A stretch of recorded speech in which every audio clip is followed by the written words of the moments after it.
আমাদের পাতাগুলো মাখা হচ্ছে আর এখানে চিনি দেবে সায়ন। বেশি মিষ্টি দিস না বাবা। পুরো সাতার মাথা।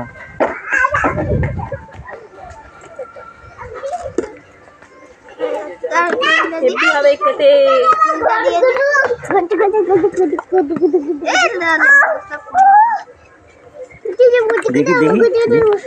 কেটে ছাড়িয়ে এই যে রেখে দিয়েছি আর কাটতে কাটতে অর্ধেক খাওয়া হয়ে গেছে, মানে আমার ছেলে অর্ধেক ওখান থেকে খেয়ে নিয়েছে, লেবু খেতে ভালোবাসে আর এইটুকু রয়েছে অবশিষ্ট, এইটুকু মাখা হবে। এখন দেখো লেবু পাতা দেওয়া হয়ে গেছে আর চিনি দেওয়া হয়ে গেছে, লবণ দেওয়া হয়ে গেছে আর এখানে বসে বসে একজন বলেই আছে আরেকটা নিয়ে আসবে। একটাই হচ্ছে না তো, আর দুটো নিয়ে আসি। আর লাগবে না, এটাই হয়ে যাবে। চল লঙ্কা নিয়ে আসি, আয় চল। আর গাছ থেকে লঙ্কা ছিঁড়বো, ওই যে গাছ ওইখানটায় অনেক দূরে।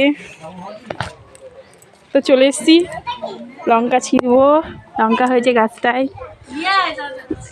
ইয়া এই যে লঙ্কা, এই যে এটা ছিঁড়বো এখন।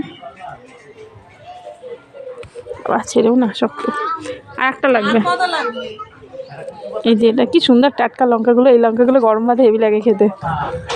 তো যাই হোক লেবু মাখা করেই খাই, আর ছিড়বো না, দুটোতেই হয়ে যাবে। আমার ছেলে ওখান থেকে বলে যাচ্ছে আর লাগবে না, এই দুটোতেই হয়ে যাবে।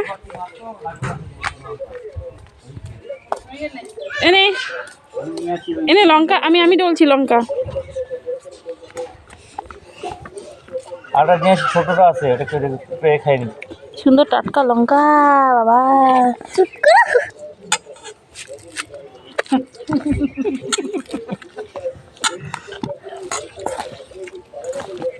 পাগল পূর্ণিমা নে।